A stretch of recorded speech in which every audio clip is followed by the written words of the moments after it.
Hello students, welcome to your own class. I am Nitin Joshi and today we are going to start a new chapter of class 7th. The chapter is chapter number 1, environment.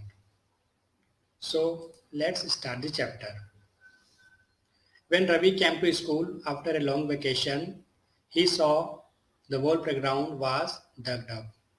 जब रवि अपनी गर्मी की छुट्टियां खत्म होने के बाद जब पहली बार स्कूल आता है तो क्या देखता है कि पूरा प्लेग्राउंड खुदा हुआ है. People said that a huge building with many flats will be constructed there. लोग बातें कर रहे थे कि बहुत बड़ी बिल्डिंग जिसमें बहुत सारे फ्लैट्स होंगे वो यहाँ पर बनने वाली है.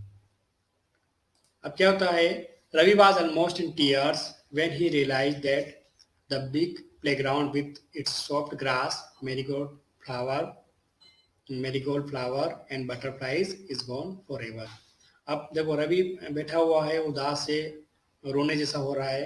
रवि सोचता है कि ये प्लेग्राउंड जिसमें सॉफ्ट सॉफ्ट ग्रास थी, मेरीगोल्ड के फ्लावर उगते थे और बटरफ्लाइज उड़ती थी, ये अब नहीं देखने को मिलेगा. He shared his feeling with his classmate. अब ये जो उसकी फीलिंग थी ये अपने क्लासमेट अपने फ्रेंड्स के साथ शेयर करता है. In the assembly the principal to sadly observe and said. और जब मॉर्निंग असेंबली होती है प्रेयर में तो प्रिंसिपल भी ऑब्जर्व करते हैं इस चीज़ को और क्या बोलते हैं, see how our environment is changing. देखो हमारा एनवायरनमेंट कैसे चेंज हो रहा है. ये सुनने के बाद रवि सोचता है कि ये एनवायरनमेंट क्या है, क्योंकि एनवायरनमेंट उसके लिए नया वर्ड था. So in the class Ravi asked his teacher what is environment. Ravi अपने टीचर से पूछता है कि एनवायरनमेंट क्या है. Whatever you see in your surrounding is your environment. Teacher क्या बोलती है कि जो भी आप अपने सराउंडिंग में देखते हैं वो आपका एनवायरनमेंट है. Ravi thought allowed. रवि खुशी के मारे थोड़ा जोर से चिल्लाता है, बोलता है that's mean the school building, the tables chair in the classroom, even the open field, the road, the garbage, my friends, all are parts of our environment. अब वो बोलता है कि इसका मतलब ये है कि ये स्कूल की बिल्डिंग, ये टेबल, ये चेयर और ये क्लासरूम और ये ओपन फील्ड, ये रोड, ये गार्बेज, मेरे फ्रेंड, क्या ये सभी एनवायरनमेंट के हिस्से हैं. Yes said the teacher. Teacher बोलती है yes but wait, some objects are created by nature. Some objects are created by nature, यानी कि इसमें से कुछ ऑब्जेक्ट ऐसे हैं जो नेचर ने बनाए हैं. For example mountains, reverse, trees, animals, these are created by nature. Other made by people, for example roads, cars, clothes, books. और बाकी कुछ ऑब्जेक्ट्स हैं जो ह्यूमन बींग्स बनाए हैं, पीपल्स ने बनाए हैं, जैसे कि रोड, कार, क्लोथ्स हमारे कपड़े, बुक्स एटसेट्रा. अब आगे क्या होता है, इकबाल टीचर से क्या पूछता है, why is our environment is changing. क्योंकि प्रिंसिपल ने बोला था असेंबली में कि see how our environment is changing. तो इकबाल पूछता है टीचर से why is our environment is changing, हमारा एनवायरनमेंट बदल क्यों रहा है. Teacher replied it's all because of our needs, they are increasing day by day. ये सब हमारी नीड्स यानी कि हमारी जरूरत की वजह से हो रहा है और ये हमेशा दिन ब दिन बढ़ती जा रही है. We are therefore modifying and at times even destroying our natural surrounding. और इसीलिए हम अपने एनवायरनमेंट को मॉडिफाई कर रहे हैं और यहाँ तक कि हम अपने नेचुरल सराउंडिंग को, एनवायरनमेंट को डिस्ट्रॉय भी कर रहे हैं.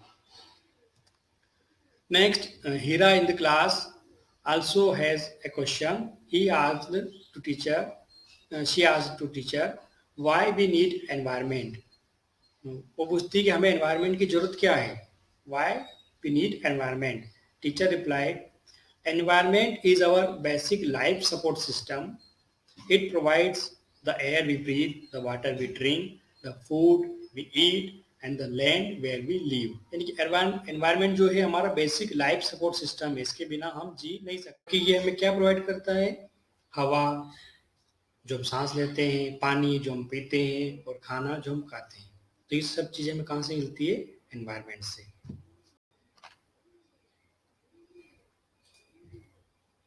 जैसी आस्क टू टीचर, अब एक और स्टूडेंट है क्लास में, जैसी वो पूछती है how do human beings modify this natural environment.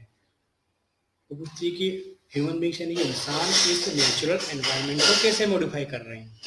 Teacher replied the car fumes pollute the air, water is collected in a pot, food is served in vessels and land is used to build factories।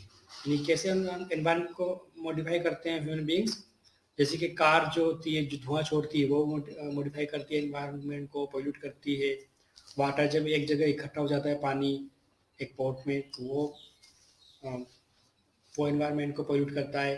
Food serve in vessels, अलग अलग बर्तनों में जब food सर्व करते हैं उसको वापस फेंक देते हैं, वो एनवायरनमेंट को पोल्यूट करता है।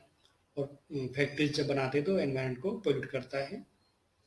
Human beings makes cars, meals, factories and manufacture containers. और ये सारी चीज़ें कौन बनाते हैं? Human beings. Cars, meals, factory, ये सारे कंटेनर्स कौन बनाता है? Human beings. This is how human beings modify natural environment. और ऐसे ही ये हमारा नेचुरल एनवायरनमेंट कौन मॉडिफाई कर रहा है? हम खुद, human beings. From the above conversation, you understand that the place, people, thing and nature that surround any living organism is called environment। अब अभी जो ऊपर डिस्कस किया हमने, तो उससे क्या रिजल्ट निकलता है कि जो पीपल्स हैं, जो प्लेस है, ये थिंग्स है और जो नेचुरल सब्सटेंस है जो किसी एक लिविंग ऑर्गेनिज्म को सराउंड करते हैं, वो ही हमारा क्या होता है? Environment. It is a combination of natural and human made phenomena. और ये जो एनवायरनमेंट है, इसमें दोनों चीजें होती है, नेचुरल और ह्यूमन मेड दोनों। नेचुरल में बायोटिक, अबायोटिक चीजें आती है। बायोटिक यानी कि वो जिसमें लाइफ है, अबायोटिक यानी कि वो जिसमें लाइफ नहीं है। ह्यूमन मेड में एक्टिविटीज, जो आपस में एक्टिविटीज करते हैं, ह्यूमन बींग्स अलग अलग काम करते हैं। क्रिएशन यानी कि जो नई नई चीजें बनाते हैं, कार, रोड्स। इंटरेक्शन यानी कि आपस में जो रिलेशन होता है, फैमिली हुई, रिलीजन हुआ, तो ये रिलेशन, ये सारे चीजें मिलके क्या बनाता है? हमारा एनवायरनमेंट। नेक्स्ट,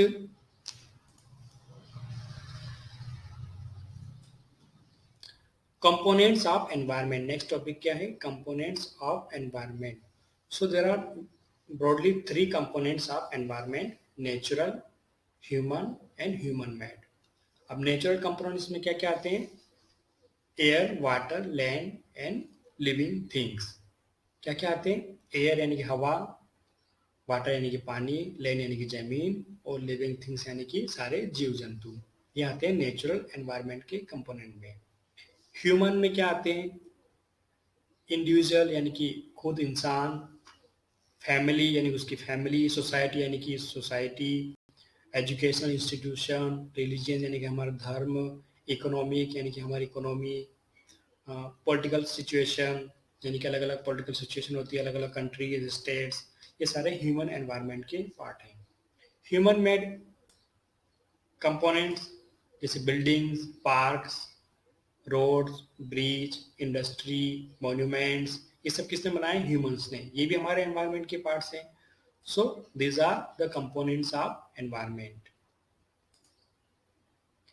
नेचुरल एनवायरनमेंट, अब जो 3 कंपोनेंट्स है, natural, human and human made, तो वन बाय वन इनको भी डिस्कस कर लेते हैं। नेचुरल एनवायरनमेंट, तो नेचुरल एनवायरनमेंट क्या होता है? Land, water, air, land, water, air, plant and animal comprise the natural environment. यानी कि जमीन, पानी, हवा, पेड़ पौधे और जीव जंतु मिलके क्या बनाते हैं? हमारा natural environment. Air, that means atmosphere. The atmosphere is a thin layer of air that surrounds the earth। यह environment का component है, natural environment का। Water यानी कि hydrosphere। The domain of water is referred to as hydrosphere। It comprises various sources of water। ये भी natural environment का component है। लैंड यानी lithosphere, lithosphere is the solid crust or the hard top layer of the earth, ये भी natural environment का component है। Life यानी कि living things, biosphere, plants, animals kingdom together makes the biosphere or the living world. So these are four components of natural environment. This is a diagram of the four components of natural environment. Like this is lithosphere, this is biosphere, this is atmosphere, and this is hydrosphere. तो जमीन के नीचे से, कहाँ से, जहाँ से upper mantle शुरू होता है, upper mantle, continent crust, ocean crust, ये सब किस में आते हैं, लिथोस्फीयर में। उसके बाद हाइड्रोस्फीयर में ओशन में जो पानी है, यानी समुद्र में जो पानी है, नदियों में, झीलों में, तालाबों में, वो वहाँ से लगाकर एटमॉस्फेयर में सर्टेन हाइट तक, वहाँ पे भी मॉइस्चर होती है, तो वाटर जिस भी फॉर्म में, वो सारा हाइड्रोस्फीयर का पार्ट है। उसके बाद बायोस्फीयर, बायोस्फीयर कहाँ से कहाँ तक होता है, ओशन फ्लोर से लगाकर एटमॉस्फेयर में सर्टेन हाइट तक, जहाँ तक ये जो पक्षी और एरोप्लेन उड़ते हैं वहाँ तक, ये होता है बायोस्फीयर का एरिया। उसके बाद एटमॉस्फेयर कहाँ से कहाँ तक, धरती की सतह से लगाकर ऊपर तक। तो ये चारों कंपोनेंट हैं नेचुरल एनवायरनमेंट के। नेक्स्ट जो कंपोनेंट है नेचुरल एनवायरनमेंट का, land, that means lithosphere. Lithosphere is the solid crust or hard top layer of the earth. It is made of rocks and minerals and covered by a thin layer of soil. Lithosphere क्या होती है, solid crust है, जो अर्थ का जो upper layer है hard, वो होता है lithosphere, and it is made up of rocks and minerals. और ये किससे बनी होती है, रॉक्स यानी कि चट्टानों से और मिनरल्स से। It is irregular surface with various landforms such as mountains, plateaus, plains, valleys etcetera. अब ये इरेगुलर है, यानी कि असमान है। ऐसा नहीं है कि लिथोस्फीयर पूरी एक जैसी है, प्लेन है, कहीं कहीं यहाँ पे माउंटेन्स है, कहीं पे यहाँ पे प्लेटूज है, प्लेन्स है, वैलीज है। Landforms are found over the continent and also on the ocean floor. और ये जो लैंडफॉर्म्स हैं, जैसे कि mountains, plateaus, plains, valleys, these landforms not only found above over the continents but also under the ocean floor, यानी कि ocean floor पे भी ये सारे लैंडफॉर्म्स होते हैं। Lithosphere is the domain that provide us, अब लिथोस्फीयर हमें क्या प्रोवाइड करता है, forest, grassland for grazing, land for agriculture and human settlements. यानी कि लिथोस्फीयर हमको क्या मिलता है, फॉरेस्ट यानी कि जंगल, ग्रासलैंड यानी कि जानवरों को चढ़ने के लिए ग्रासलैंड्स, एग्रीकल्चर के लिए ज़मीन, ह्यूमन सेटलमेंट यानी कि बिल्डिंग्स बनाने के लिए, रोड्स बनाने के लिए, ये सारी चीज़ें बनाने के लिए लैंड यानी कि ज़मीन भी काम मिलती है लिथोस्फीयर पे। It is also a source of mineral wealth. इसके अलावा ज़मीन को खोद के हम जो आयरन्स, जो गोल्ड, जो डायमंड निकालते हैं, वो सारे मिनरल भी कहाँ से निकलते हैं, लिथोस्फीयर से। नेक्स्ट जो कंपोनेंट है एयर यानी कि atmosphere. The atmosphere is the thin layer of the air that surround the earth. Atmosphere क्या होता है, एक thin layer है जो अर्थ को चारों ओर से घिरे हुए। The gravitational force of the earth holds the atmosphere around it. और क्योंकि हमारी अर्थ का ग्रेविटेशनल फोर्स यानी कि गुरुत्वाकर्षण बल जो होता है, वो इस एटमॉस्फेयर को, इन गैसों को अर्थ से दूर नहीं जाने देता है। It protects us from the harmful rays and scorching effect of the heat of the sun. और ये एटमॉस्फेयर हमारे लिए क्यों जरूरी है, क्योंकि ये हमें UV rays, ultraviolet rays से प्रोटेक्ट करता है, जो कि हमारे लिए हार्मफुल होती है। It consist a number of gases, dust and water vapour. और एटमॉस्फेयर में क्या क्या होता है, नंबर ऑफ गैसेस, अलग अलग गैसेस होती है, जैसे कार्बन डाइऑक्साइड, ऑक्सीजन, आप जानते हो। इसके अलावा डस्ट पार्टिकल और वाटर वेपर्स भी एटमॉस्फेयर में होती है। The changes in atmosphere produce changes in the weather and climate. और एटमॉस्फेयर में जो भी चेंजेस होता है वो रिफ्लेक्ट होता है हमारे वेदर को चेंज होके, हमारे क्लाइमेट को चेंज होके। नेक्स्ट जो कंपोनेंट है नेचुरल एनवायरनमेंट का, वाटर यानी कि hydrosphere. The domain of water is referred to hydrosphere. It comprises various sources of water and different types of water bodies like rivers, lakes, seas, ocean। और इस hydrosphere में वो सारे source आ जाते हैं वाटर्स के, जैसे कि रिवर्स, लेक्स, सीज, ओशन, सारे source. It is essential for all living organism. और ये जो वाटर है, ये जो हाइड्रोस्फीयर है, ये सारे लिविंग ऑर्गेनिज्म्स के लिए इसेंशियल है। नेक्स्ट जो नेचुरल कंपोनेंट है, लाइफ यानी कि living beings, biosphere. Plants and animals kingdom together makes biosphere of the living world. Plants और एनिमल्स दोनों मिलके लिविंग वर्ल्ड बनाते हैं, जिसको बोलते हैं बायोस्फीयर।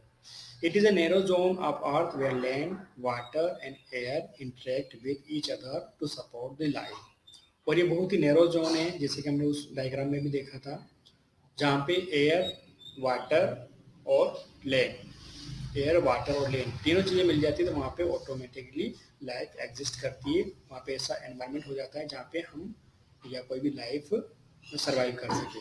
उसको बोलते हैं narrow zone of the earth where land, water and air available. Next क्या होता है आगे, at an NCC camp that's Ravi class was attending. NCC camp में जब रवि और रवि की क्लास जाते हैं तो क्या होता है, What a heavy downpour! It reminds me my home in Kerala. You should come and see how it pours and pours and pours over the lush green fields and coconut plantation. एक लड़की क्या बोलती है कि what a heavy downpour, कितनी मूसलाधार बारिश हो रही है। It reminds me my home in Kerala, ये मुझे अपने घर की याद दिला रही है केरला में। You should come and see how it pours. तुम्हें आना चाहिए केरला और देखना चाहिए कैसी ये मूसलाधार बारिश होती है। फिर क्या होता है, एक और जो लड़की है वो रिप्लाई करती है, we get no rains, we see only keekar and sand as far as the eyes can see. एक और लड़की बोलती है जो राजस्थान जैसलमेर से रहने वाली है, वो बोलती है कि वी गेट नो रेन्स, हमें तो कोई बारिश नहीं मिलती है। We only see keekars and sand as far as the eye see, यानी कि हमें तो बस कंकर पत्थर और धूल यही देखने को मिलती है राजस्थान में। रवि बोलता है but you also find camels, Ravi बोलता है उस लड़की को, but you also find camels in Rajasthan और डेजर्ट एरिया। नेक्स्ट क्या होता है, Not just camels, if you visit our desert, you will see snakes, lizard and many insects too. वो बोलता है कि वो बोलती है नॉट जस्ट कैमल, केवल कैमल ही नहीं, केवल ऊँट ही नहीं, अगर आप डेजर्ट को विजिट करोगे तो आप वहाँ देखोगे कि आपको सांप, छिपकलियाँ और छोटे छोटे इंसेक्ट्स भी देखने को मिलेंगे। अब यहाँ पे क्वेश्चन आता है, why do the animals, the vegetation and the way people live vary from place to place?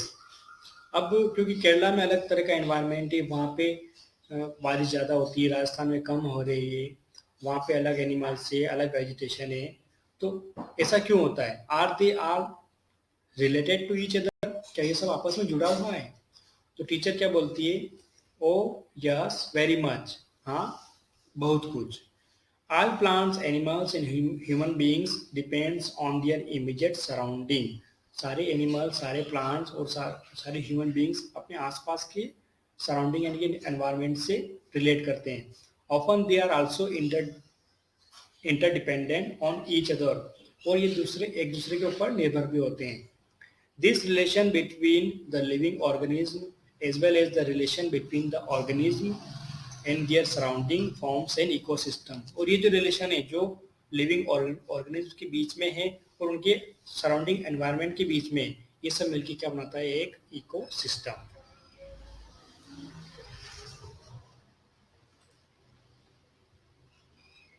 अब इकोसिस्टम क्या होता है, अभी जो मैंने बताया, ecosystem it is a system formed by interaction of all living organism with each other. ये एक सिस्टम है जो किससे बनता है? सारे लिविंग ऑर्गेनिज्म के आपस में रिएक्ट करने से, living organisms with each other and with physical and chemical factors of the environment in which they live, और environment के जो physical और chemical factors है उनके साथ भी interact करने से। जैसे कि आपको इस डायग्राम में दिख रहा है, ये पेड़ है, इसके ऊपर कौन रिलेट कर रहा है, कौन निर्भर कर रहा है? ये प्रोड्यूस कर रहा है ऑक्सीजन, ऑक्सीजन फिर कार्बन डाइऑक्साइड लेता है, और ये इस पेड़ को, इसके फलों को कौन, ये गिलहरी ये खाती है, इसको ये लोमड़ी खाती है।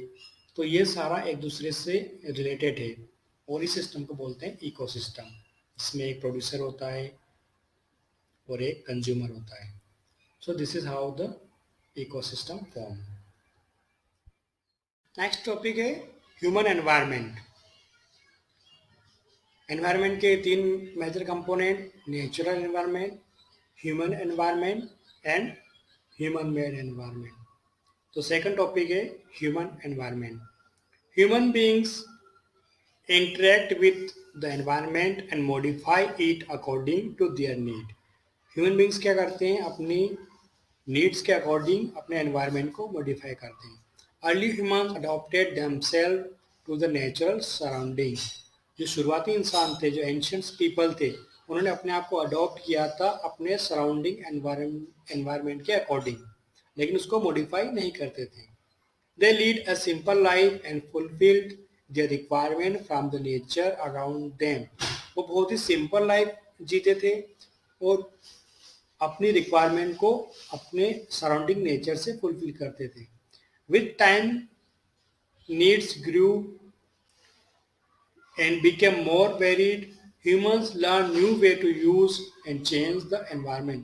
जैसे जैसे टाइम आगे बढ़ा और लोगों की नीड्स बढ़ी आगे, तो लोगों ने नए नए तरीके ढूंढे एनवायरनमेंट को मॉडिफाई करने के।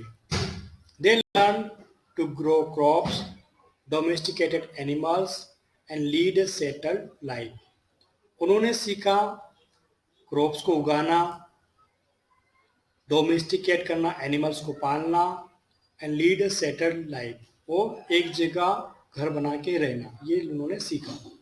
The wheel was invented, surplus food was produced. Wheels का इन्वेंशन हुआ, सरप्लस फूड यानी कि जितनी रिक्वायरमेंट एक फैमिली की होती है उससे ज़्यादा फूड को उगाने लगे। बार्टर सिस्टम इमर्ज्ड, और इसी सरप्लस फूड की वजह से बार्टर सिस्टम इमर्ज हुआ। बार्टर सिस्टम में क्या होता है कि थिंग्स का एक्सचेंज होता है, सब्सटेंस का एक्सचेंज होता है, एक चीज़ लेके दूसरी चीज़ देते हैं। Trade started and commerce developed, और इसको ऐसे आगे बढ़ता रहा बार्टर सिस्टम, तो ट्रेड स्टार्ट हुआ, फिर कॉमर्स डेवलप हुआ। Industrial revolution enabled large scale production, और इंडस्ट्रियल रिवॉल्यूशन ने हमारी जो प्रोडक्शन कैपेसिटी को बढ़ा दिया और लार्ज स्केल पर हम प्रोडक्शन करने लगे। ट्रांसपोर्टेशन बिकेम फास्टर, ट्रांसपोर्ट करना एक जगह से दूसरी जगह चीज़ों को फास्ट हुआ। Information revolution made communication easier, और जैसे ही इंफॉर्मेशन रिवोल्यूशन आया तो कम्युनिकेट करना एक दूसरे से बहुत ज़्यादा ईजी हो गया। And speedy across the world, और बहुत ज़्यादा तेज भी हो गया। आज हम यहाँ पे बैठे अमेरिका से किसी भी व्यक्ति से बात कर सकते हैं। तो ऐसे इंफॉर्मेशन रिवोल्यूशन की वजह से कम्युनिकेशन ईजी और फास्ट हुआ। नेक्स्ट टॉपिक है एनवायरनमेंट का की फैक्ट्स ऑफ द चैप्टर। यहाँ पे जो हमने पूरा चैप्टर हमने पढ़ा, उसके की फैक्ट्स, उसमें इंपॉर्टेंट फैक्ट्स क्या क्या थे वो डिस्कस करेंगे। वर्ड ओरिजिन, जो एनवायरनमेंट जो वर्ड है वो कहाँ से ओरिजिनेट हुआ। Environment the word is originated from a French word environ और एनवायरनर। इसका मतलब क्या होता है? नेबरहुड, यानी कि पड़ोसी, यानी कि हमारा पड़ोसी, उसी वर्ड को यूज किया एनवायरनमेंट के लिए। Do you know on 5th June every year the world environment day is celebrated. और वर्ल्ड एनवायरनमेंट डे कब सेलिब्रेट किया जाता है? 5th of June every year. अभी हमने बार्टर सिस्टम के बारे में बताया था आपको। तो बार्टर सिस्टम क्या होता है? Barter system it is a trade in which goods are exchange without the use of money. क्योंकि पुराने के ज़माने में लोग के पास पैसे की जानकारी नहीं थी, कैसे चीज़ों को खरीदें उनके, तो उन्होंने चीज़ों को एक्सचेंज करना शुरू किया। जैसे किसी के पास गेहूँ है, उसने गेहूँ को दे के गुड़ ले लिया, चावल को दे के मक्का ले ली। तो ऐसे गुड्स यानी कि चीज़ों को एक्सचेंज करने का जो सिस्टम है उसको बोलते हैं barter system. So what we have learn from this chapter, हमें इस चैप्टर से क्या लेसन मिलता है? A perfect balance is necessary between the natural and human environment, यानी कि ह्यूमन एनवायरनमेंट और नेचुरल एनवायरनमेंट के बीच में एक परफेक्ट बैलेंस बनाना चाहिए। Human must learn to live and use their environment in a harmonious way. Human beings को ये सीखना चाहिए कि अपने एनवायरनमेंट को कैसे उसको बिना डिस्ट्रॉय किए उसको कैसे यूज कर सकते हैं। सो this is all about the chapter. I hope you liked it very much and you understand it very much. Thank you for watching our channel. Please like, subscribe, share and comment for watching more such videos.